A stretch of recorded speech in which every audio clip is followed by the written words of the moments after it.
comme on peut aimer une mère qui vous a chié 20 ans plus tôt devant un orphelinat et qui vous arrête dans la rue pour vous demander une clope. La plupart des légendes de cette ville, vous savez où elles sont aujourd'hui? Au cimetière. Peu importe d'où vous venez, peu importe par où vous commencez, à Night City, la cité des rêves.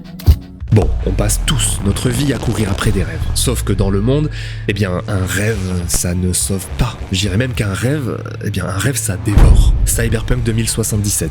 7 ans pour construire une cathédrale, la promesse d'un futur brillant, pourtant éventré sur la place publique en 7 minutes. Sauf que ce que l'on réussit à construire sur des décombres, vaut plus que tout ce qu'on a perdu.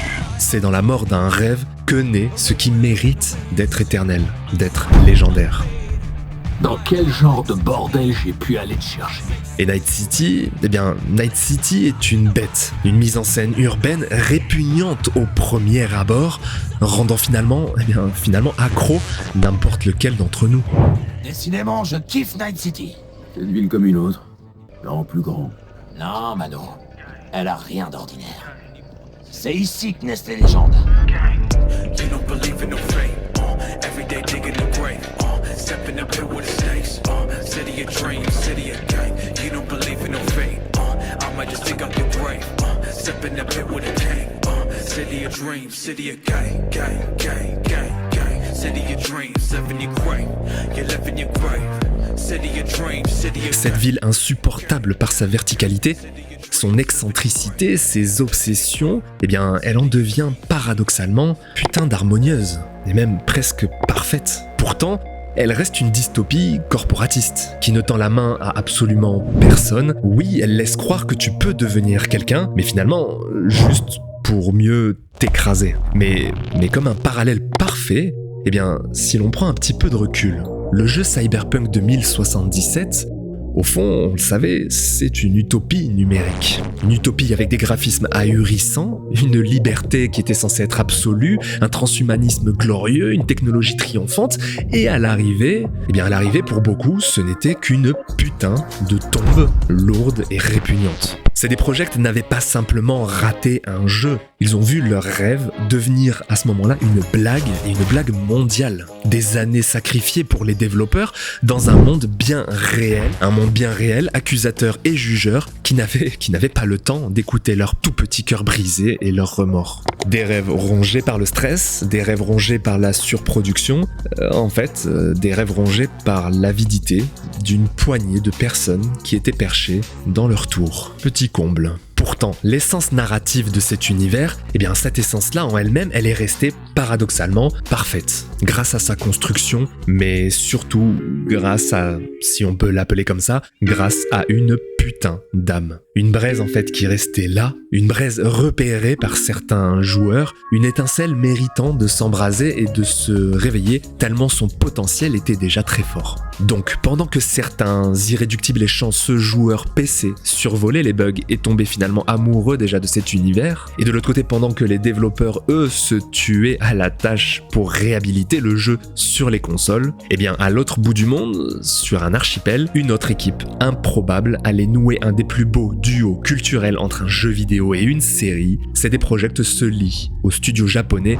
Trigger. D'autres artistes tout aussi fous, eux aussi des rêveurs acharnés, eux aussi connaissant la violence du monde, et eux aussi surtout savent que l'on doit courir, même quand on sait qu'on va perdre. Donc, au milieu des ruines, ce petit projet subsistait. Un projet oublié, une bouteille à la mer, la série animée Cyberpunk Edgerunner. Sauf qu'elle n'était plus censée sauver le navire. Mais un petit peu comme les musiciens sur le pont du Titanic, ce petit projet perdurait par une espèce d'instinct de création de ces artistes, pour faire perdurer une certaine profondeur narrative qui brillait déjà magistralement dans l'œuvre principale en réparation 2077. En fait, créé pour ne pas mourir. Créé parce qu'on n'a plus rien d'autre à donner, qu'à donner que ses tripes. Et dans Night City, le monde lui-même est une condamnation silencieuse. Pas d'amis, pas d'avenir, pas de répit. En fait, t'as le droit qu'à une chose, eh bien la honte de ne pas être né au bon endroit. Et oui, quel que soit ton camp, oui, même pour eux. Bon, on va imager un petit peu la chose, vous allez voir. Ce jour-là, tout s'arrête pour David. La tragédie et la mort n'expliquent pas. Elles lui prennent sa mère. Et puis c'est tout. Et dans une rage silencieuse, David comprend. Il comprend que dans ce monde, pour exister, il faut devenir différent ou bien disparaître. Et ça, CD Projekt l'a compris. Dans la vraie vie comme dans Night City, tout est violence. Le béton te broie d'un côté et les deals te saignent de l'autre. Et ton propre corps, il te trahit. Un petit peu comme ça, oui. Et pourquoi cet univers et cette série frappent ceux qui l'ont terminé ? Eh bien, un petit peu pour tout ce que je viens de vous dire, mais surtout parce qu'elle nous met face à ce choix brutal et primordial, celui de courir plus vite que ta chute, ou bien de tomber plus vite que les autres. Le héros, David Martinez, c'est CD Projekt, mais c'est aussi toi. En fait, c'est un petit peu nous tous. C'est ce gosse qui refuse de crever sans se battre un jour de plus pour un rêve qu'il a aimé, pour la lune de celle qu'il... Eh bien, tu sais. C'est la première fois que je montre ça à quelqu'un. Sérieux Et donc... pourquoi moi ? J'en sais rien. Je crois que j'en avais envie, c'est tout.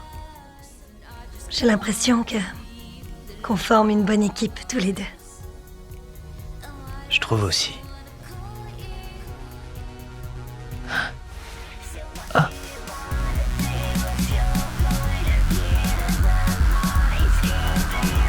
T'as franchi la limite, t'as pas dépassé, merdeux. Ouais, courir plus vite que ta chute, ou bien abandonner et tomber. Finalement, c'est ça, ce qui m'a frappé dans l'univers de Cyberpunk. C'est de courir plus vite que la mort. Et ce qui arrive au personnage résonne comme un écho à la réalité finalement des studios. Chaque amélioration que David s'implante, c'est un pacte de plus vers l'enfer. Un pacte nécessaire à un nouveau DLSS pour se démarquer, pour se battre finalement un jour de plus, quel qu'en soit le coût. Main, le vétéran de ce rêve brisé, eh bien Main tombe. Il tombe parce qu'il a cru qu'il pouvait porter seul ses rêves sur ses épaules et survivre seul également à cette psychose. David, lui, il regarde, il apprend, il veut devenir lui-même et il court. Le truc, c'est qu'il ne sait plus à force s'il court encore pour lui ou parce qu'il ne peut tout simplement plus s'arrêter. Mais on y reviendra. Rebecca, la grande fan, la supportrice dont la positivité pouvait couvrir le bruit de n'importe quel chaos, eh bien elle aussi se fait écraser.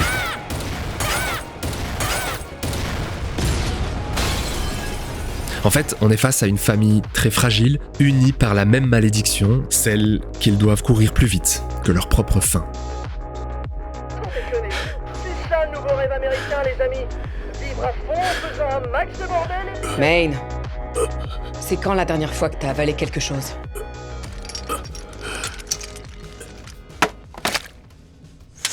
Sans oublier évidemment Lucy, elle veut s'échapper de sa situation, un petit peu comme nous tous. Mais elle sait qu'elle n'a pas d'échappatoire. Finalement, elle n'a que l'espoir maigre de courir suffisamment longtemps pour voir des choses se produire. C'est dommage qu'on voit pas la lune. Ouais, mais les étoiles seraient plus ternes si elle était là. Mais elle garde cet espoir, elle garde l'espoir pour David. Finalement, Night City n'est pas une dystopie, c'est une carte postale métaphorique du présent. Pas seulement pour sa ressemblance avec Los Angeles, Tokyo ou Hong Kong, mais bien pour tout ce qui est dans ses tripes. Aujourd'hui, tout le monde veut plus de tout. Plus de liens, plus de reconnaissance, plus de pouvoir, plus de glow-up, plus de capacité, plus d'argent, et pourtant tout ça noyé sous une surveillance, sous les corporations, sous les marques, sous la violence, sous le voyeurisme, sous les divertissements. Et on banalise tout ça, jusqu'à ce que l'âme des gens éclate sous une psychose. D'une certaine manière, nous vivons déjà dans cet univers, prisonnier d'un monde où si tu t'arrêtes de courir, eh bien, tu disparais toi aussi. Finalement, leurs œuvres nous montrent que chaque mission, chaque étape dans la vie a un coût. Un morceau de chair ou bien un morceau de raison. Et la mort, qu'elle soit finalement réelle ou bien qu'elle soit fictive, eh bien la mort, elle frappe vite, trop vite. Et souvent, elle ne prévient pas. Et elle t'arrache parfois au milieu parfois au milieu d'un éclat de rire, et parfois en 7 minutes. Alors il ne faut pas s'arrêter. David et tous ceux qu'il représente est un roi, sans aucun royaume. Un titan dont chaque pas va lui coûter des souvenirs, et pourtant il a tout pour être invincible. Sauf qu'à Night City, comme dans la vraie vie, invincible et légendaire, eh bien, ça signifie condamné. La plupart des légendes de cette ville, vous savez où elles sont aujourd'hui? Au cimetière. David ne court plus pour vivre, il court pour une promesse, même si c'est déjà foutu. Tu cours toujours après le rêve de quelqu'un d'autre.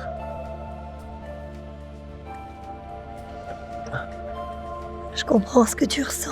En beau parallèle, CD Projekt a continué de courir. Encore et encore, comme dans une obsession, ils couraient plus vite que la mort pour tenir eux aussi leurs promesses. Alors, comment tu te sens? Tu vas pas mourir au moins? Leur promesse de nous permettre à nous, joueurs, et à nous spectateurs, de nous échapper sur cette lune. Je t'emmènerai sur la Lune un jour, Lucie. Je te le promets.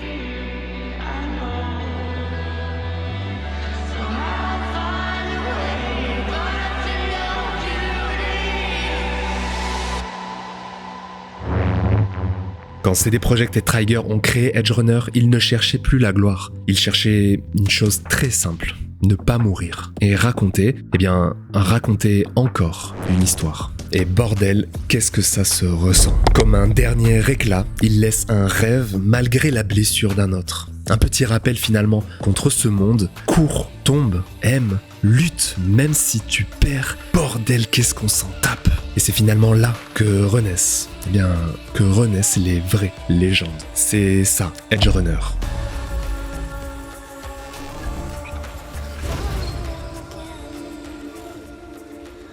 Soyez les bienvenus sur la Lune.